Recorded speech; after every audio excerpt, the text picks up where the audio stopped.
हम मौजूद हैं हसन स्क्वायर के ऊपर, जहाँ पे इंक्रोचमेंट का सिलसिला जारी है सुबह से। अभी भी इंक्रोचमेंट हो रही है हसन स्क्वायर के ऊपर, जहाँ पे फूड स्ट्रीट हसन स्क्वायर की थी। बड़े नामी ग्रामी रेस्टोरेंट से और बहुत सारा एक क्राउड यहाँ पे जमा रहता था। हमारे साथ मौजूद हैं ट्रैफिक के एसओ हैं।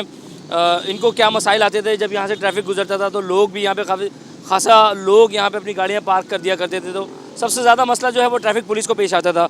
अब इनसे हम बात करते हैं कि इनके लिए कितनी आसानी पेश हो रही है, कितनी आसानी बन रही है कि ये आसानी से जो है ये सारे काम कर सकें।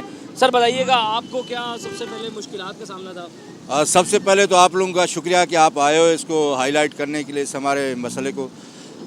इस मसले में जब ये लगाते थे फुटपाथ पे, ट्रैफिक का बड़ा प्रॉब्लम होता था हमारा। अभी ट्रैफिक आप देखो कैसे रेगुलेट हो रही है, और इसमें केएमसी ने बड़ा ताउन किया है, और ख़ास करके एसएच अजीज़ भट्टी ने कोऑर्डिनेशन बहुत अच्छा किया है। कि 3 दिन से हम मुसलसल कर रहे हैं। कल भी मैंने 2 FIR इनके खिलाफ लार्ज कराई है। और अभी ट्रैफिक ये बताइएगा कि जो ये फूड स्ट्रीट थी, यहाँ पे पार्किंग लग जाती थी, बड़े लोग तंग होते थे, आपको बड़ा सामना होता था ट्रैफिक का, बड़ी मुश्किलात आपको करनी पड़ती थी कि ट्रैफिक के मसाइल के ऊपर जो ट्रैफिक जाम हो जाता था, उसमें अब आप कैसे पा रहे हैं? और ये ऑपरेशन होना चाहिए नहीं होना चाहिए?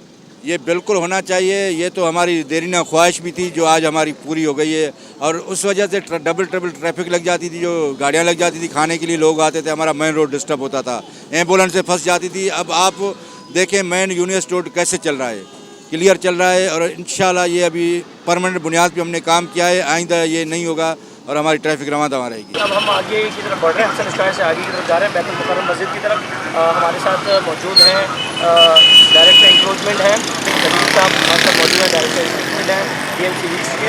इनसे हम बात करते चलेंगे कि सुप्रीम कोर्ट के अहकाम जो इनको मिले हैं, उसमें इनको रिपोर्ट भी पेश करनी है कि इन्होंने कितनी हद तक जो है वो इंक्रोचमेंट क्लियर करा दी है। Compliance of orders issued by the supreme court of Pakistan. इस सिलसिले में मुख्तलिफ काफ़ी अरसे से पूरे शहर में कार्रवाइयाँ जारी हैं। इसी तरह डिस्ट्रिक्ट ईस्ट के अंदर जो कार्रवाइयाँ हो रही हैं उस पर हमने अपना मुकम्मल चेक एंड बैलेंस भी रखा हुआ है।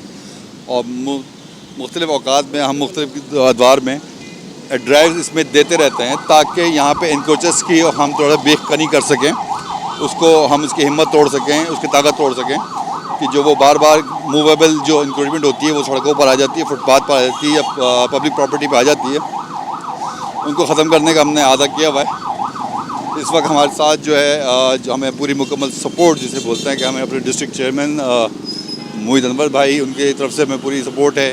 म्यूनसिपल कमिश्नर साहब अख्तर शेख साहब, उनकी तरफ से हमें सपोर्ट हासिल है। इसी तरह डिप्टी कमिश्नर अहमद सिद्दीकी साहब, हमें उनकी मुकम्मल सपोर्ट हासिल है। कंसर्न उनकी जो एसीज़ होते हैं वो भी हमारे साथ ऑपरेशन में होते हैं। अभी रिसेंट एडिशनल IG साहब ने भी एक बड़ा अच्छा इक़दाम किया है, इसमें हमें पूरी तरीके से फुली सपोर्ट जो है उन्होंने अपनी नफरी की भी दी है। हर थाने का SHO जो है वो ख़ुद सड़क पे हमारे साथ मौजूद है, और उनके साथ साथ हम अपनी तमाम इंक्रोचमेंट को हम रिमूव भी कर रहे हैं। अच्छा, इसमें एक सबसे बड़ा मसला ये है कि इंक्रोचमेंट के साथ साथ यहाँ पे पार्किंग के भी बड़े इशू हैं। बाइकें वगैरह जो चोरी हो जाती हैं, पार्किंग का जो एक ये पार्किंग माफिया भी बड़ी सामने आई है। इसके ख़िलाफ़ कोई डिस्ट्रिक्ट ईस्ट ने कोई ऐसा लायामल बनाया हो जो कि आपको लगता हो कि ये चीज़ें ख़त्म होनी चाहिए? क्योंकि पार्किंग माफिया जितना कराची से कमाती है कोई इतना नहीं कमाता। 20 से 50 रुपये एक रेट होते हैं एक बाइक के, नहीं दो तो बाइक चोरी हो जाती है या उठवा ली जाती है। इसकी जो अहकाम हैं वो कोई ऐसे अहकाम आपको मिले हैं डिस्ट्रिक्ट चेयरमैन ईस्ट की जानिब से, मोहित अनवर भाई की जानिब से? देखिए, जो पार्किंग का जहाँ तक इशू है, it's already pertain to traffic police, number 1। Number 2, जो DMC ईस्ट का ताल्लुक है, वो चार्ज पार्किंग का बेसिकली एक डिपार्टमेंट होल्ड करती है, जिसको कि वो हैंडल करती है। इसके अंदर भी डिस्ट्रिक्ट चेयरमैन साहब ने ख़ास तौर से ये हिदायत जारी कर चुके हैं पहले से ही कि ऐसी तमाम जगहें जहाँ पे डबल पार्किंग हो रही है या हॉस्पिटल के अतराफ़ हैं, वहाँ पे अगर ऐसी कोई पार्किंग हो रही है जो कि DMC ईस्ट की हदूद में आती है, तो उसको जो है वो कॉन्ट्रैक्ट से ख़त्म कर दिया गया है, उसे मुकम्मल तौर पर वहाँ से हटा दिया गया है। तो उस जगह पर ऐसा चार पार्किंग के हवाले से कोई ऐसी चीज़ इन अकाउंट ऑफ DMC ईस्ट वो नहीं आ रही है। रादर में इसमें कि जो वो चोरी हो जाती है तो वो प्योरली वो पुलिस डिपार्टमेंट का काम है। नुकसान है, हादसा होते हैं, तो उसके लिए थाना मौजूद है, पुलिस मौजूद है जो उनकी हेल्प के लिए मौजूद होती है। अच्छा, अब मैं देखता जा रहा हूँ कि कराची के अंदर जो है वो सुबह से इंक्रोचमेंट का सिलसिला जारी है। क्या ये इंक्रोचमेंट इसी तरह तो नहीं होगी जैसे माजी में होती आई है, पिछले बार होती आई है कि हुई और ख़त्म हो गई और चालान भर दिए गए, दोबारा ठेले आ गए सड़कों पे, क्योंकि अक्सर औकात यही लोग समझते हैं। तो मुझे ये चीज़ ज़रा बताइएगा कि इसमें इस बार इंक्रोचमेंट में क्या फ़र्क आया है? लेकिन मैंने बताया कि इंक्रोचमेंट की अब दो शेप ले लें। एक होती है हमारा परमानेंट स्ट्रक्चर होता है, परमानेंट इंक्रोचमेंट होती है, एक सॉफ्ट इंक्रोचमेंट होती है। पूरे शहर के हवाले से भी आप देखेंगे कि पिछले 6-8 महीने पहले आप पीछे जाएँ तो आपको देखेंगे पूरी परमानेंट स्ट्रक्चर जो वो हमने डिमोलिश किया है। हर एजेंसी ने अपनी अपनी सतह पे उसको डिमोलिश कर दिया है। जो इससे डिमोलिश हो गया है उसमें रिकरेंस नहीं है, वो दोबारा पैदा नहीं हुए हैं, ठीक है ना। अच्छा, ये सॉफ्ट इंक्रोचमेंट का इशू ये होता है कि जब हम आते हैं तो हमारे से पहले अगर उनको अगर शोर मिल जाए, आवाज़ चली जाए, तो वो हमें हमारे यहाँ वहाँ पहुँचने से पहले खुद गायब हो जाते हैं। और वेल सम टाइम ऐसा भी होता है कि हम वहाँ से निकलते हैं, हमारे पीछे भी आ जाते हैं। ये मुसलसल ड्राइव रखने का मकसद जो है वो सिर्फ यही होता है कि हम किसी भी तरीके से हम उनको ये मैसेज पास करते रहें कि इनके ख़िलाफ़ ये कार्रवाई हो रही है और होती रहेगी, ताकि उनके अंदर ये उनकी हिम्मत टूटे थोड़ा सा। कहीं उनको नुकसान भी होगा, उनकी जो अमलाक उनके साथ हैं, समटाइम उनके ठेले हैं वो उठा भी लिए जाते हैं, तोड़ भी दिए जाते हैं, उनका माल भी जब्त कर लिया जाता है, सरकारी तहवील में ले लिया जाता है। तो इसलिए मकसद ये होता है कि ताकि वो उनकी हम बेखबर नहीं कर सकें। Well I am very much hopeful कि इससे काफ़ी फ़र्क पड़ेगा। एक आम जो यहाँ पे रेजिडेंट हैं, जो राह चलने वाले लोग हैं, उनको बड़ा फ़र्क महसूस होगा और इंशाअल्लाह ताला रोड खुली हो जाएंगे। अच्छा, इसमें आपने एक चीज़ कही कि एक तो रूटीन की होती है इंक्रोचमेंट, और एक रूटीन आपने बताया कि ये सुप्रीम कोर्ट के अहकामात पे भी हो रही है। तो एक जो रूटीन वाली जो वो होती है इंक्रोचमेंट, तो उसमें जो है ये मुझे बताइएगा कि उसमें और अब जो हुई है, क्या ऐसा प्रेशर बिल्डअप होगा आपकी इंक्रोचमेंट करने वालों की जानिब से, जो इंक्रोचमेंट करते हैं, पैसे भी देते हैं या नहीं देते हैं, तो ये प्रेशर बिल्डअप करवाते हैं, फ़ोन करवाते हैं, तरह तरह के फ़ोन आते हैं, तो इस बार आप प्रेशर में आएंगे? यकीनन देखें, हर आदमी अपने अपने ताल्लुकात को किसी न किसी तरह पर इस्तेमाल करने की कोशिश ज़रूर करता है। लेकिन as concern of my DMC east, इसमें मैंने बताया ना कि इसमें हमें अपने चेयरमैन डिस्ट्रिक्ट मोहित अनवर साहब की बड़ी सपोर्ट हासिल है इस हवाले से कि किसी किस्म के पॉलिटिकल प्रेशर तक भी अगर हों भी, या किसी किस्म के और भी किसी भी ज़राए के प्रेशर अगर हों भी, तो वो उसको खुद हैंडल कर लेते हैं। तो उसकी वजह से हमें काफ़ी सहूलत भी रहती है, हमारे लिए बड़ी सपोर्टिव भी होती है। नंबर 2, सुप्रीम कोर्ट की जो ऑर्डर्स की बात है, देखिए एंटी इंक्रोचमेंट का लॉ मौजूद है। सुप्रीम कोर्ट ने तो खाली उस पर इम्प्लीमेंट आपसे करवाया है। ये बहुत बड़ी सपोर्ट है ऐसे तमाम बड़े इंक्रोचर्स के लिए कि जो किसी न किसी हीले बहाने से या किसी न किसी तरीके से स्टे ऑर्डर्स के थ्रू और फलां के थ्रू वो अपनी चीज़ों को बचा लिया करते थे। अब वो मौके उनके ख़त्म हो चुके हैं। सुप्रीम कोर्ट इस पर किसी भी तरह से रिलीफ देने का इसमें कोई ऑप्शन उन्होंने नहीं छोड़ा है, और क्लियर कैटेगोरिकली उनके ऑर्डर्स में ये है कि हर किस्म की इंक्रोचमेंट पब्लिक प्रॉपर्टी पे से, सड़क फुटपाथ पे से, तमाम चलने वाले रास्तों से ख़त्म कर दी जाए। जाहिद भाई, ये बताइएगा कि अब इंक्रोचमेंट का जो सिलसिला है वो तो अब जारी है, और सुप्रीम कोर्ट के अहकामात भी इसमें बिल्कुल साफ साफ क्लियर वाज़े हैं कि इंक्रोचमेंट जो है वो ख़त्म हो जानी चाहिए। तो इसमें अब मैं देख रहा हूँ, मेरे पीछे भी अगर आप देख रहे होंगे तो इंक्रोचमेंट का सिलसिला जारी है बदस्तूर। तो डायरेक्टर इंक्रोचमेंट हमारे साथ मौजूद भी हैं, जाहिद बिन खलील साहब, अहकामात हैं मोहित अनवर साहब के। अब ये सिलसिला आगे कितनी और जाएगा गुलशन में, इसके अतराफ़ के एरियो में, क्योंकि ईस्ट आपके पास है, ईस्ट में कहीं आपके पास जो टाउन है गुलशन है, उसमें बहुत सारी जगहें हैं, छोटे छोटे पटारे हैं, ठेले हैं। ये माफिया कितनी स्ट्रॉन्ग है? देखिए, स्टेट से ताकतवर तो कोई चीज़ नहीं होती। स्टेट जब अपने कानून को हरकत में लेकर आती है तो फिर नेचुरली आप देखेंगे बड़े बड़े अगर जितने बड़े भी अगर टैकॉन्स भी हों तो वो उनके आगे फिर कानून के आगे उनको सर झुकाना पड़ता है। हमारे डिस्ट्रिक्ट के इसके हवाले से एक बहुत बड़ा डिस्ट्रिक्ट है, 31 यूसियों का मुश्तमल ये इलाका है। अगर एक ड्राइव में अगर किसी एक यूनियन काउंसिल में अगर आज करता हूँ, किसी भी तरीके से करके उसको कंप्लीट भी कर पाऊँ, तो उसका अगला नंबर 31 दिन के बाद आ पाएगा जब मैं 31 यूसी से गुजरूँगा। It's about almost a month और मोर देन अ मंथ। उसमें अगर सैटरडे संडे में वर्किंग करूँ तो मैं इसको 1 महीने में कंप्लीट करके फिर वापस नंबर 1 पे आके दोबारा मुझे शुरू करनी पड़ेगी। अब हम आगे चलेंगे, आगे का सिलसिला भी दिखाते रहेंगे आपको, क्योंकि इंक्रोचमेंट यहाँ से हसन स्क्वायर से जो शुरू हुई थी वो आगे की तरफ जारी है, और हम आगे भी चलते रहेंगे और आगे भी अपने जो कैमरे की आँख है उससे दिखाते रहेंगे। बदस्तूर यहाँ पे इंक्रोचमेंट का सिलसिला जारी है और मज़ीद हो रहा है।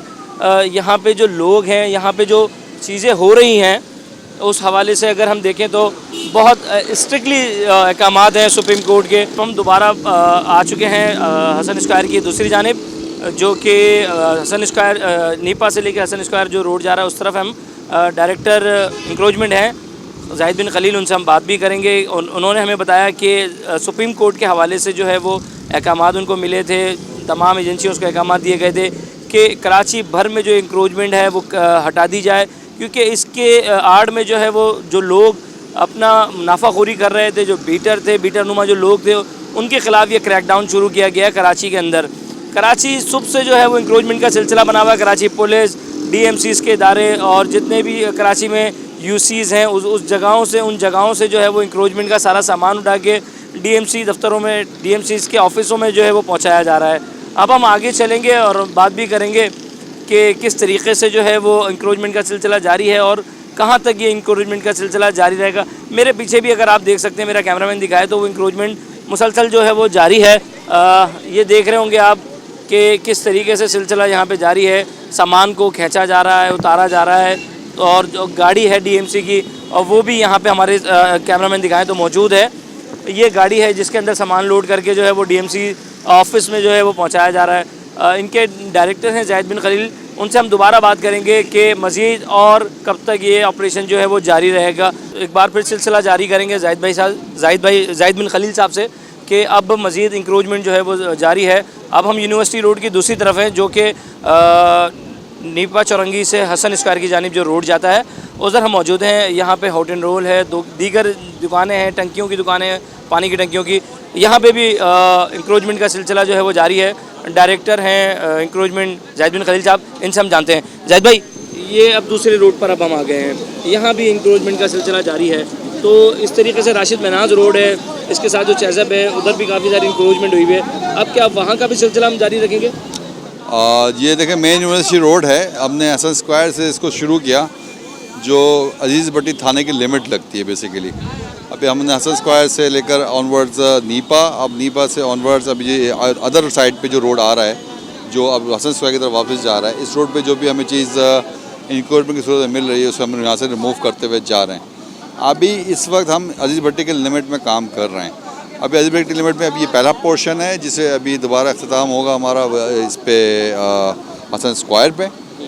उसके बाद फिर अगेन जो अजीज़ भट्टी की लिमिट में राशिद मनाज का हिस्सा आ रहा है, इस रोड की तरफ हम चले जाएंगे, वहाँ पे इसी तरीके से हम रिमूवल का ऑपरेशन कंटिन्यू करेंगे। अच्छा, मज़ीद कल भी गुज़िश्ता रोज़ ये रात गए तक जारी था, काफ़ी लेट रात गए तक ही जारी था, आज भी क्या इसी तरीके का सिलसिला जारी रहेगा? जी हाँ, बिल्कुल इसी तरीके से ये जारी रहेगा, क्योंकि बहुत सारे जो होटल हैं वो रात में ही खुलते हैं और रात का टाइम हमने रखा है इसलिए कि जिस वक्त ये अपना सारा सामान बाहर निकाल कर सजा देते हैं सड़कों पर, फुटपाथों पर, ताकि हम इनको रिमूव कर दें। अभी आपने होटल का जिक्र किया, होटल के जिक्र से मुझे ये पता लगा कि होटल के ऊपर जो एक रात के जो होटल खुले रहते हैं उन पे क्रिमिनल एक्टिविटीज़ के प्लान बन रहे होते हैं। तो ये इनिशिएटिव जो एक इक़दाम है ये DMC को जाता है कि वहाँ से क्राइम ख़त्म हो जाएगा। वेल देखिए, क्राइम प्लान तो ज़रूरी नहीं कि होटल में बैठ के बने, कहीं भी बैठ के बन सकता है।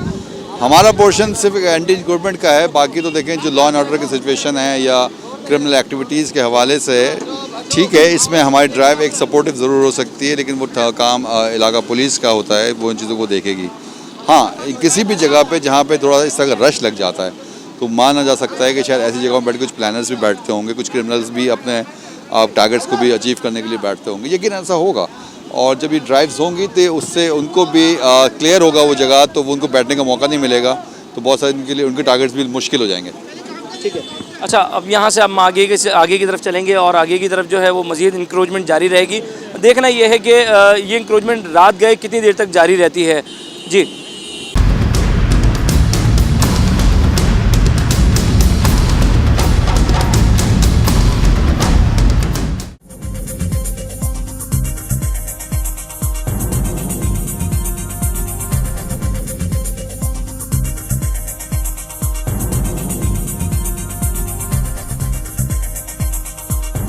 न्यूज़ से अपडेट रहने के लिए हमारे चैनल को सब्सक्राइब करें और बेल आइकन पर क्लिक करें।